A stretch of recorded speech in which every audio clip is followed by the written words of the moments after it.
Yung, kasi magpapabara.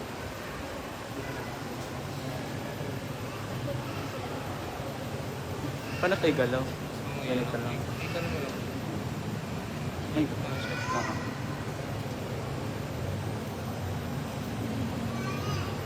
Hindi ko nadala kasi yung ano niya.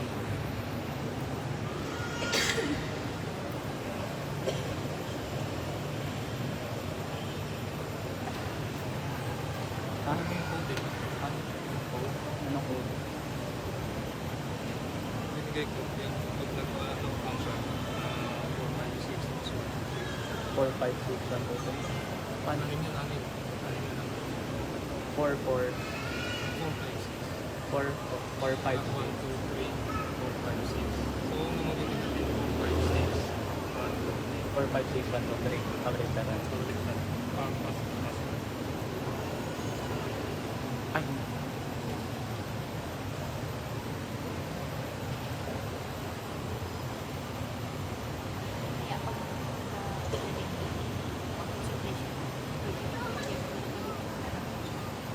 mamaya kami dalawa doon. Ano iPhone to? Hindi na ba?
In the name of the Father, and of the Son, and of the Holy Spirit, Amen. the Lord be with you. And with your spirit. The temptation of Jesus in the desert is a great reminder that we can overcome temptations in our lives if we go to Jesus and choose to remain with Him and in Him. In this Mass, let us pray that the Spirit that led Jesus into the desert to prepare Him for His mission will be the same Spirit that leads us during this Lenten journey, preparing us spiritually to celebrate Christ's passion, death, and resurrection. Brothers and sisters, let us acknowledge our sins and so prepare ourselves to celebrate the sacred mysteries. As we say, I confess to Almighty God and to you, my brothers and sisters, that I have greatly sinned in my thoughts and in my words, in what I have done and what I have failed to do, through my fault, through my most grievous fault. Therefore I ask Blessed Mary, ever Virgin, all the angels and saints, and you, my brothers and sisters, to pray for me to the Lord our God. May Almighty God have mercy on us, forgive us our sins, and bring us to everlasting life. Amen.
Let us pray. Grant, Almighty God, that through the yearly observances of Holy Lent, we may grow in understanding of the riches hidden in Christ, and by worthy conduct pursue their effects through our Lord Jesus Christ, your Son, who lives and reigns with you in the unity of the Holy Spirit, God, forever and ever. Amen.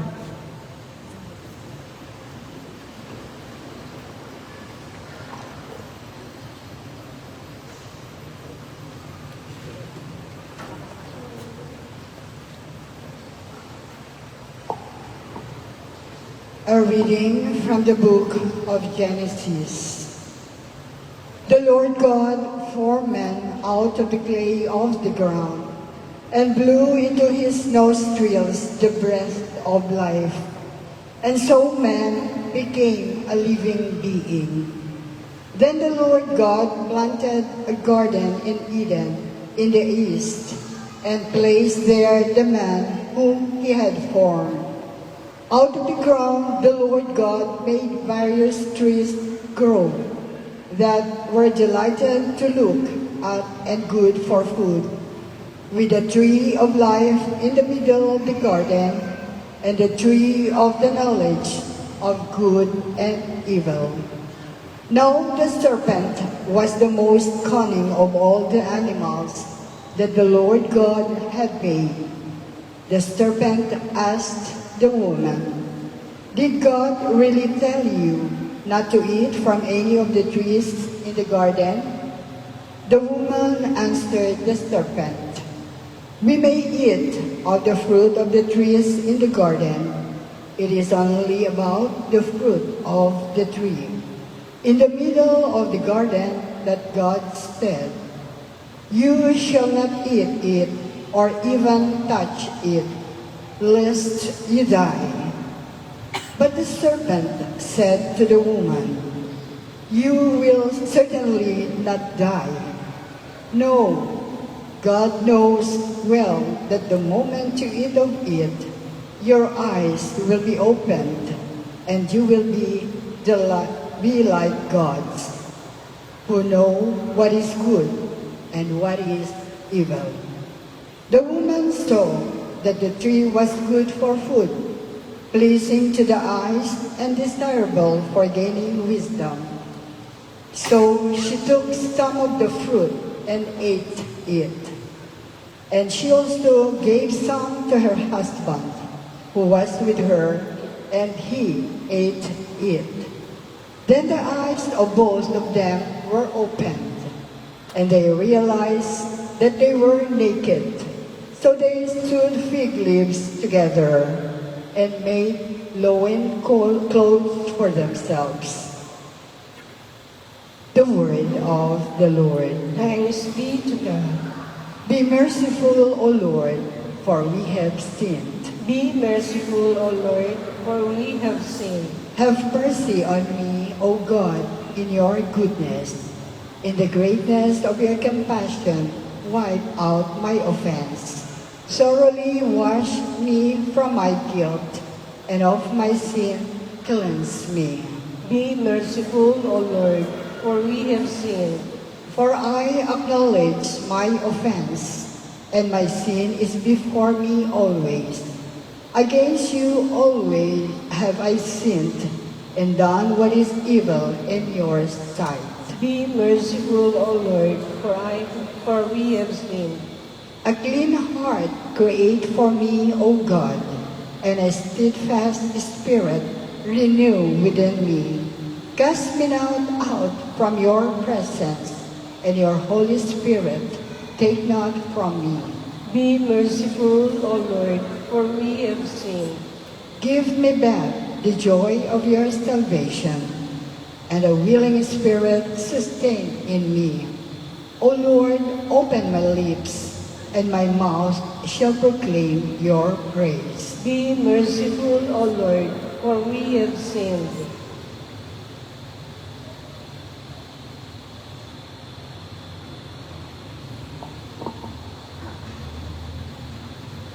A reading from the letter of St. Paul to the Romans.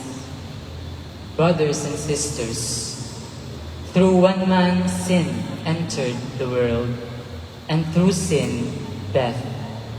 And thus death came to all men, inasmuch as all sinned.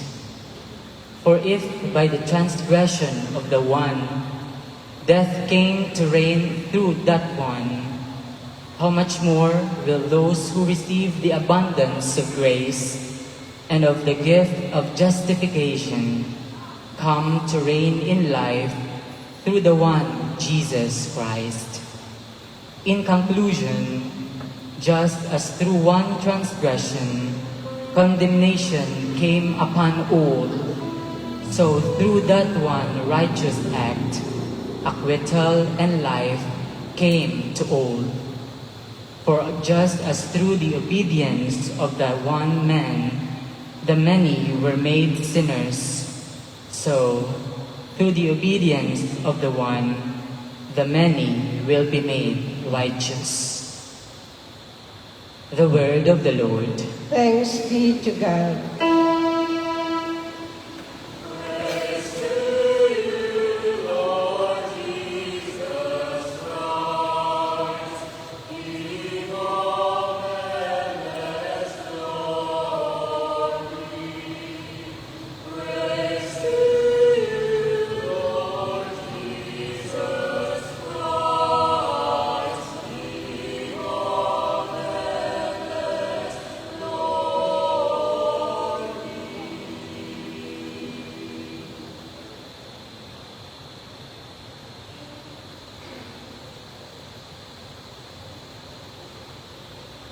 The Lord be with you.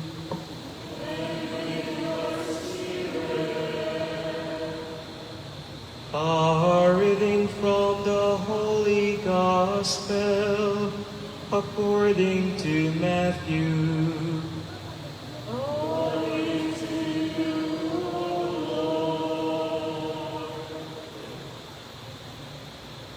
At that time, Jesus was led by the Spirit into the desert to be tempted by the devil. He fasted for 40 days and 40 nights, and afterwards he was hungry. The tempter approached and said to him, "If you are the Son of God, command that these stones become loaves of bread." He said and replied, "It is written, one does not live on bread alone, but on every word that comes forth from the mouth of God." Then the devil took him to the holy city and made him stand on the parapet of the temple and said to him, "If you are the Son of God, throw yourself down. For it is written, He will command His angels concerning you, and with their hands they will support you, lest you dash your foot against a stone." Jesus answered him, "Again, it is written, You shall not put the Lord your God to the test." Then the devil took him up to a very high mountain and showed him all the kingdoms of the world and their magnificence. And he said to him, "All this I shall give to you if you will prostrate yourself and worship me." At this, Jesus said to him, "Get away, Satan. It is written, The Lord your God shall you worship, and Him alone shall you serve." Then the devil left him. Behold, the angels came and ministered to him. The Gospel of the Lord. Praise to you, Lord Jesus Christ.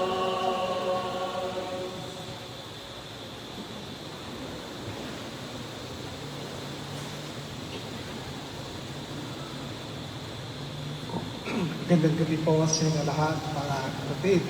Magandang gabi naman po, Bishop. Ang bilis ng panahon, parang bago lang po tayo nag-celebrate na Christmas. Tapos ngayon ay we're already in the season of Lent. We started last Wednesday during Ash Wednesday, and we are now in the first Sunday of Lent. Sa ating liturgical calendar, meron po tayong 4 seasons at halos sumasabay din ito sa panahon natin. Kung napapansin ko ninyo, as we enter into the season of Lent, parang umiinit na rin ang ating temperatura ng ating ng panahon. No? Bago mag-Lent, medyo malamig yung simoy ng hangin. Pero ngayon, medyo init-init na rin. At budyat na talagang nasa panahon na tayo ng Lent. Yung change of season, you will appreciate more if you're in a country na 4 yung seasons din. Kasi parang sumasabay siya. In fact, sumasabay naman talaga siya. So, Lent is, which started last Ash Wednesday, is a 40-day journey as people of God, as church, together with Jesus, tungo sa kanyang tagumpay on Easter Sunday. So itong Lent na ito is our preparation for Easter, which is, as we know, the heart of our Christian faith. Kaya napaka-importante po ang Easter para sa atin at ngayon ating pinaghahandaan. And in this season of Lent, we are ushered into a somber mood. Kaya po, nagbago yung liturgical motif natin ngayon. Kung sa ordinary time, ang color is green, ngayon po ay violet. And we are reminded na magbalik loob sa Panginoon. Return to God and repent of the sins that we may have committed. Kaya nung nagpagay po tayo ng abo, last Wednesday, sabi po ng naglagay ng abo sa atin ay repent and believe in the gospel. Three things are asked of us in the season of Lent. Una is pray. Of course, nagdadasal na tayo, pero siguro mas i-intensify natin yung time for prayer in the season of Lent. Second is to fast. Diba po kung siniseryoso na natin itong fasting, no? Especially last Ash Wednesday and Good Friday. Yan talagang required na mag-fast tayo. And then on Fridays, in the season of Lent, we're required to abstain from eating meat. Except sa mga katulad ko na senior citizen na exempted na sa fasting and abstinence ang senior citizen. And thirdly, is to give alms. So ito yung tatlo po na hinihiling sa atin itong season of. Our gospel reading for today is taken from the Gospel of St. Matthew. This was after Jesus was baptized by John the Baptist.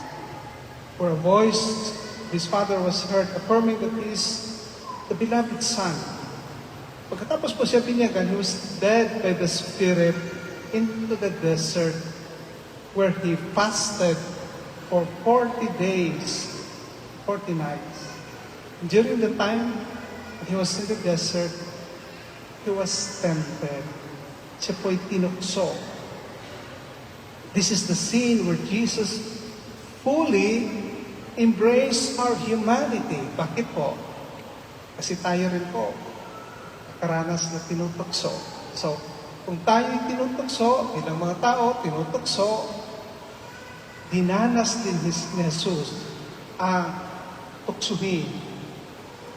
Kaya like him, like us, was tempted by the devil to test how firmly he would reject Satan's enticement. At narinig po natin sa ating ebanghelyo na siya po ay nagtagumpay. Nalabanan po niya ang mga tuksong ito. If in the story of Adam in the Old Testament, we learn how he gave in to temptation, now, in the gospel reading, Jesus shows us the ability to reject Satan's enticements. That is why we can call Jesus the new Adam who will save us from our fall into sin. In the story of Jesus' temptation by Satan, I remember what my teacher said when I was still studying. I-remind ko niya sa amin, Satan is real. Temptation is real. The devil is real, and that was in-emphasize. And because he's so real, that he works overtime, meaning 24/7, always looking for opportunities to tempt us. At sino bang tutuksohin ng demonyo? Hindi tayo na mga sumampalataya sa Diyos. Yung hindi na sumampalataya sa Diyos, hindi na po kailangan tuksohin yon.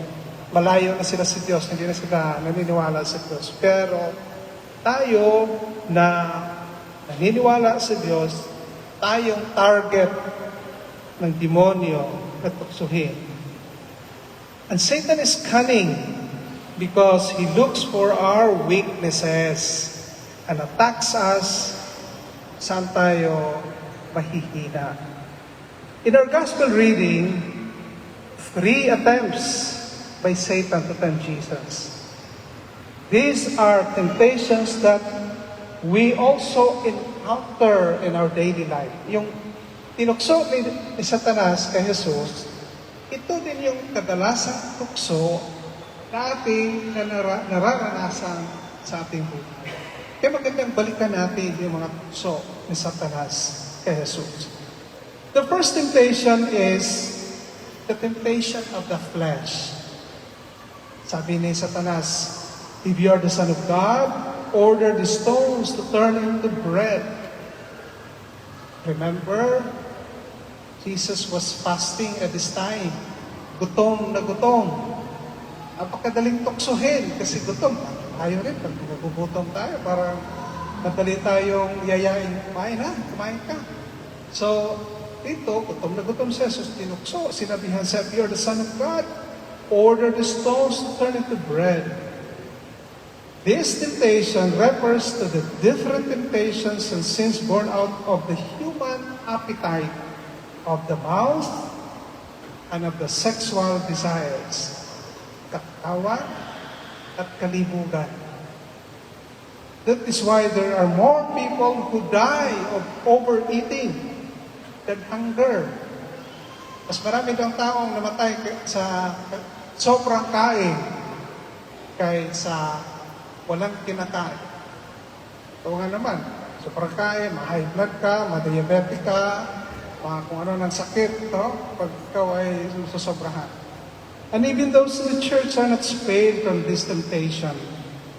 That is why we have several cases of sex abuse within the church, especially of minors.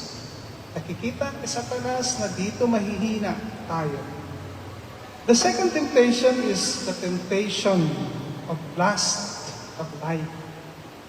Kaya sabi ni Satanas, if you are the Son of God, throw yourself down. For Scripture says, God has given orders to His angels concerning you. Their hands will hold you up, lest you hurt your foot against a stone. Ito pong tukso na ito at ang mga kasalanang pakumit ay dahil sa yearning, kagustuhan natin for power, popularity, and honor. Ang ating Constitution po mandates Congress to pass a law on anti-dynasty. Pero hanggang ngayon, wala pang batas ng anti-dynasty. Bakit? The temptation to power, the temptation to fame. Kaya ayaw na mga mababatas magpas ng batas ng anti-dynasty kasi mawalan sila ng power, mawalan ng popularity. Kaya dapat mag-ingat. So, to perpetuate power mostly is the reason why anti-dynasty law is not been passed. The third temptation is the lust of the eye. Sabi ng Satanas, all this I will give you if you kneel down and worship me. These are temptations and sins committed because of our inherent attractions and attachment to material wealth, riches, money, mammon, and the treasures of the world. No wonder people can easily divert people's money like the flood control budget because of this temptation. Tutuusin yung mga nakaw ng pera sa bayan. May mga sweldo naman yan eh. Malalaki pa nga eh. Pero bakit nagnanakaw pa rin sila? Because alam ni Satanas na madaling tuksuhin tayo kung pera ng pag-uusapan. Hindi mo tayo nasasatisfy. Kaya alam ni Satanas yan. Kaya madali tayo magtukso kung hindi tayo mag-ingat. And because Satan is real, we need to be careful. We need to be strong in our faith, in our clinging to Jesus. This is what we should focus on during this Lenten season. Being steadfast and firm in our faith in God so that in our journey, we can join Jesus in His victory of the resurrection. Kaya mga kapatid, yes, real si Satanas. Real ang kanyang tukso. Naghahanap siya kung saan tayo mahihina. Kaya, pag-ingat po tayo. By our own effort alone, mahirap ang pagdihan si Satanas. Kaya we need to call Jesus, to cling to Jesus. We need His power. We need His intervention. The way He resisted Satan's temptation as narrated to us in our gospel reading today. Kaya in this Lenten season, let us try to be close to Jesus. Journey with Jesus so that in this spiritual journey, we can be with Him as victory to Easter. Amen. Please rise. Together, let us profess our faith and believe in God, the Father Almighty, creator of heaven and earth, and in Jesus Christ, His only Son, our Lord, who was conceived by the Holy Spirit, born of the Virgin Mary, suffered under Pontius Pilate, was crucified, died, and was buried. He descended into hell. On the third day He rose again from the dead. He ascended into heaven, and is seated at the right hand of God the Father Almighty. From there He will come to judge the living and the dead. I believe in the Holy Spirit, Catholic Church,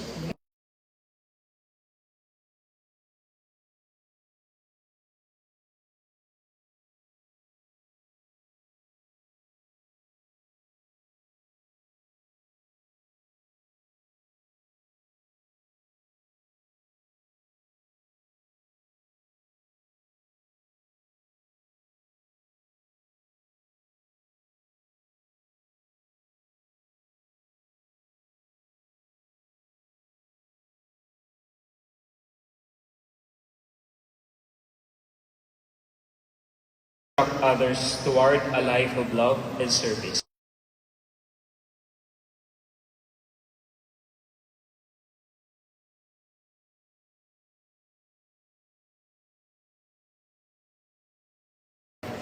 Instead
journey toward your kingdom.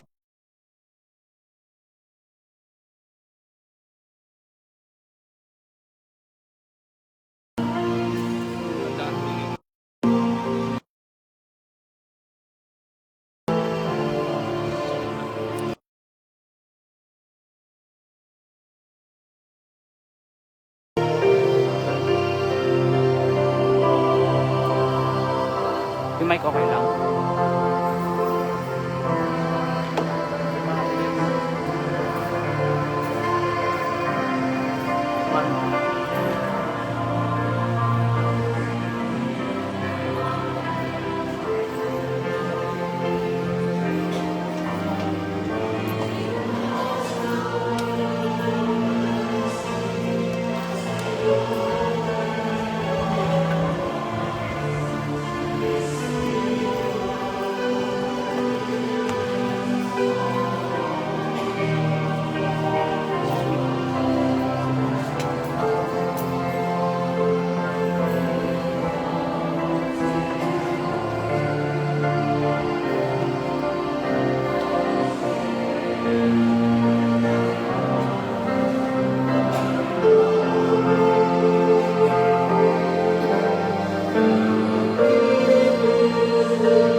Pray, brothers and sisters, that this our sacrifice may be acceptable to God, the Almighty Father.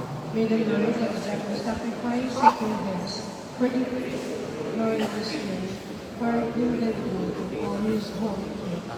Give us the right dispositions, O Lord, we pray, to make these offerings, for with them we celebrate the beginning of this venerable and sacred time through Christ our Lord.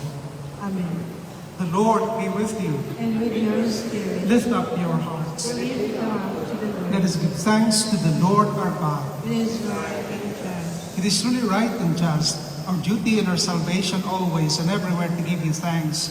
Lord, Holy Father, Almighty and Eternal God, through Christ our Lord, by abstaining 40 long days from earthly food, He consecrated through His fast the pattern of our Lenten observance, and by overturning all the snares of the ancient serpent, taught us to cast out the leaven of malice, so that celebrating worthily the Paschal mystery, we might pass over at last to the eternal Paschal feast, and so with the company of angels and saints, as we sing the hymn of your praise, without end we acclaim.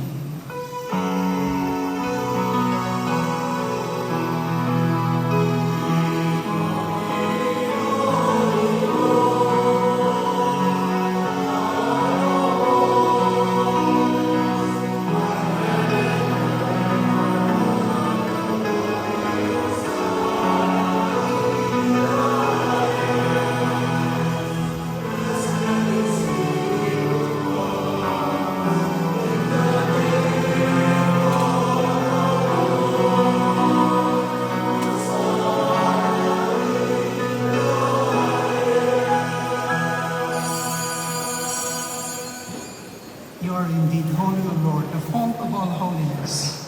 Make holy, therefore, these gifts, we pray, by sending down your Spirit upon them that did you fall, so that they may become for us the body and the blood of our Lord Jesus Christ. At the time he was betrayed and entered willingly into his passion, he took bread and giving thanks, broke it and gave it to his disciples, saying, "Take this, all of you, and eat of it, for this is my body, which will be given up for you."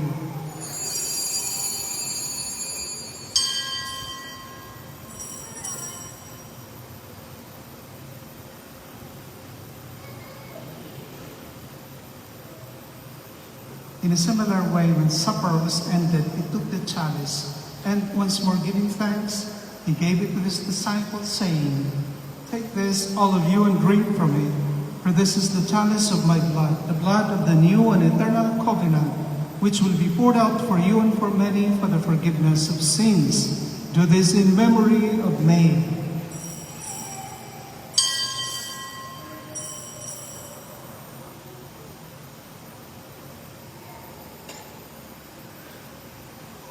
The mystery of faith.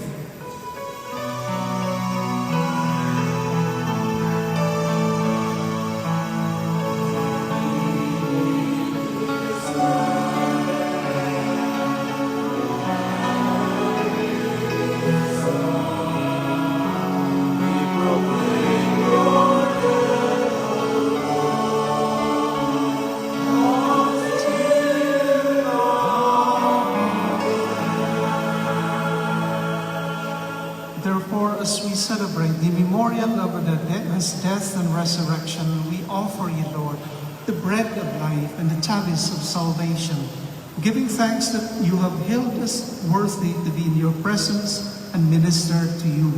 Humbly we pray that partaking of the body and blood of Christ, we may be gathered into one with the Holy Spirit. Remember, Lord, your church spread throughout the world, and bring her to the fullness of charity together with Leo, our Pope, and me, your Bishop, and all the clergy. Remember also our brothers and sisters who have fallen asleep in the hope of the resurrection, and all who have died in your mercy. Welcome them into the light of your face. Have mercy on us all, we pray, that through the Blessed Virgin Mary, Mother of God, Blessed Joseph, her spouse, with the blessed apostles and all the saints who have pleased you throughout the ages, we may merit to be co-heirs to eternal life, and we praise and glorify you through your Son, Jesus Christ. Through him, and with him, and in him, O God, Almighty Father, in the unity of the Holy Spirit, all glory and honor is yours forever and ever.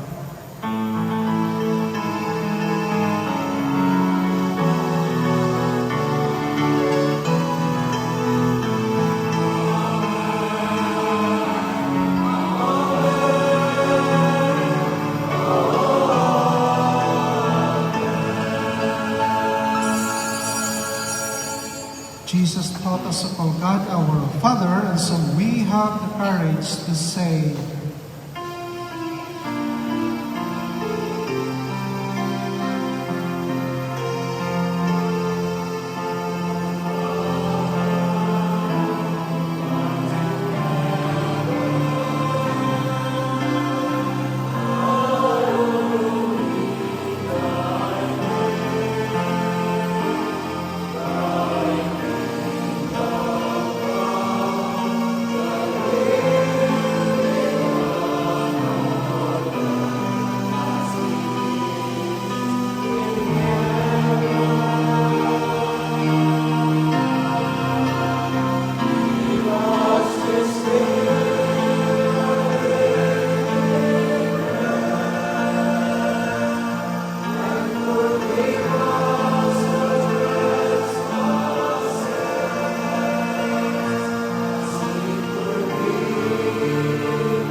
Deliver us, Lord, we pray, from every evil. Graciously grant peace in our days, that by the help of your mercy, we may be always free from sin and safe from all distress, as we await the blessed hope and the coming of our Savior, Jesus Christ.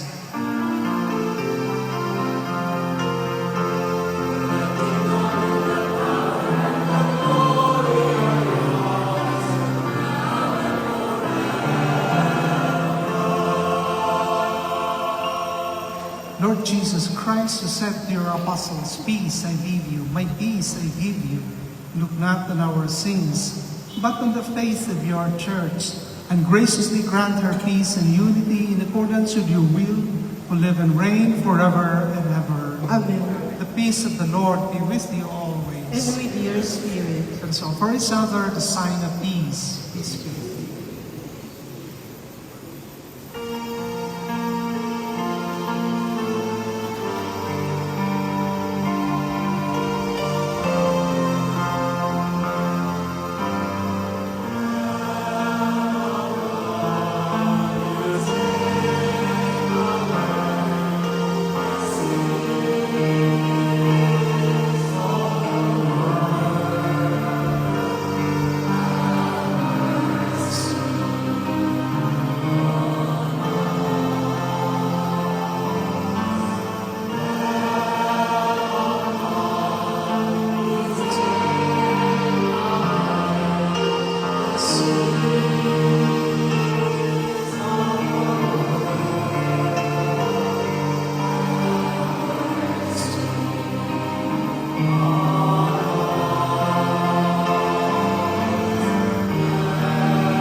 the sins of the world. Blessed us go to the supper of the Lamb. Lord, I am not worthy that you should enter under my roof, but only say the word, and my soul shall be healed.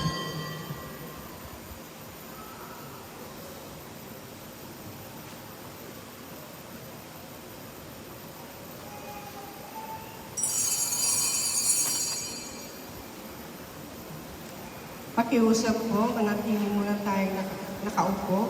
Ang ating pagkomunyon ay gagawin ayon sa hanay ng ating upuan. Sundin lamang po natin ang gabay ng ating mga ushers.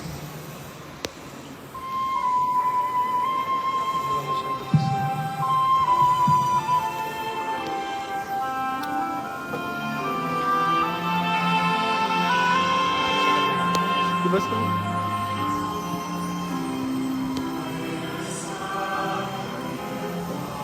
Di ba?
Lipat po tayo sa kabila.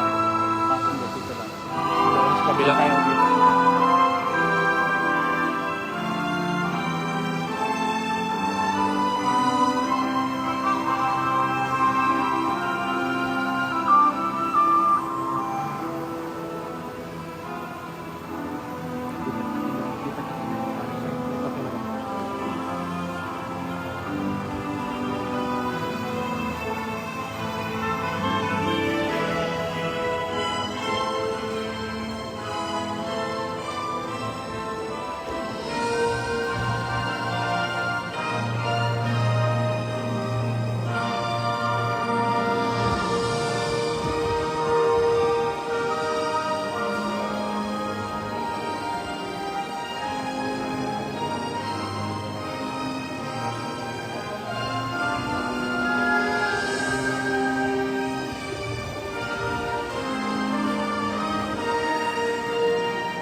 Let us pray.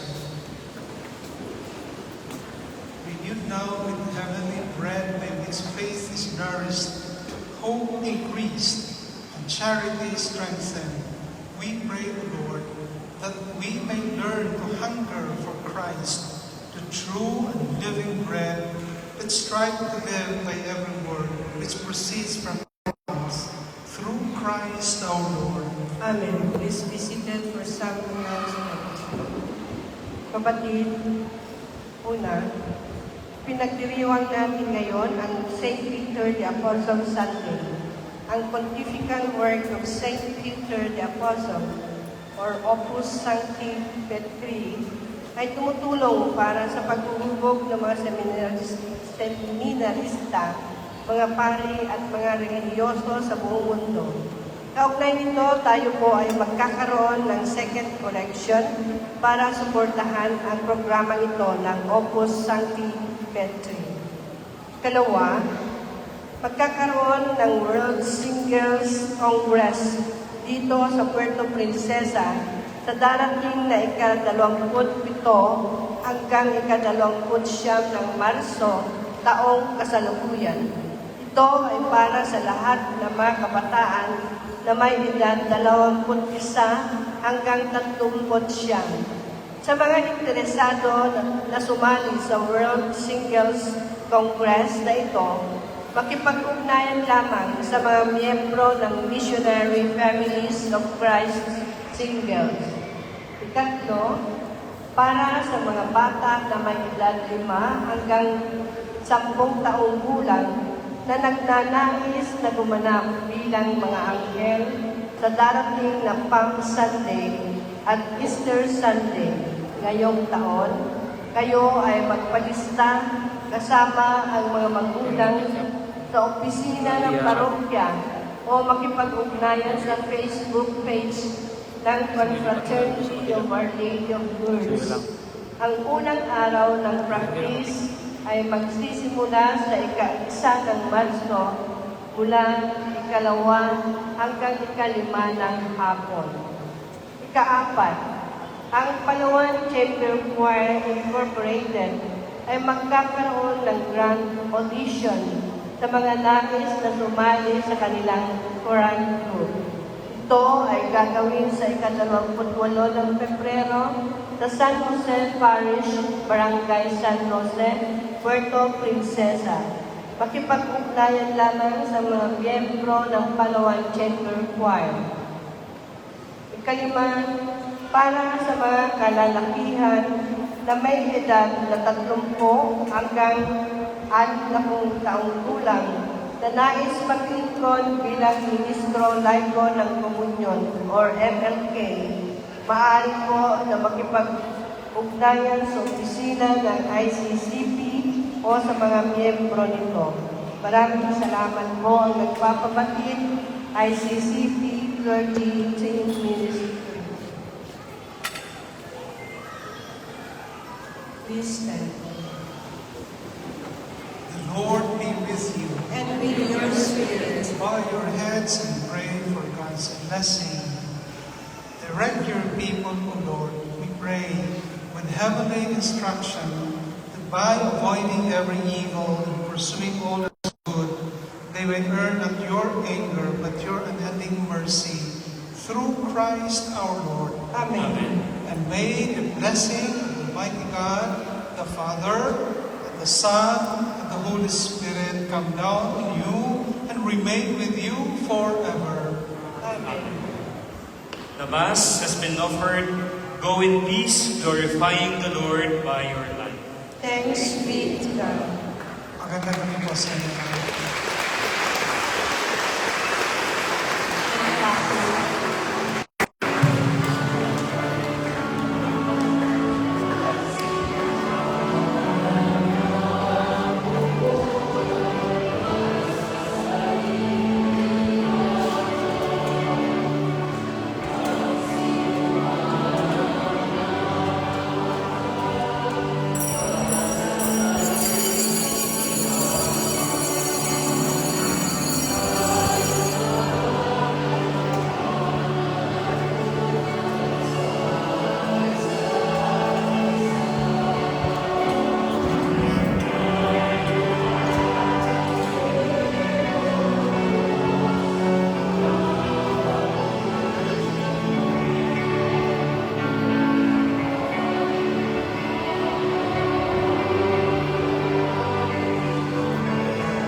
Ha ha ha.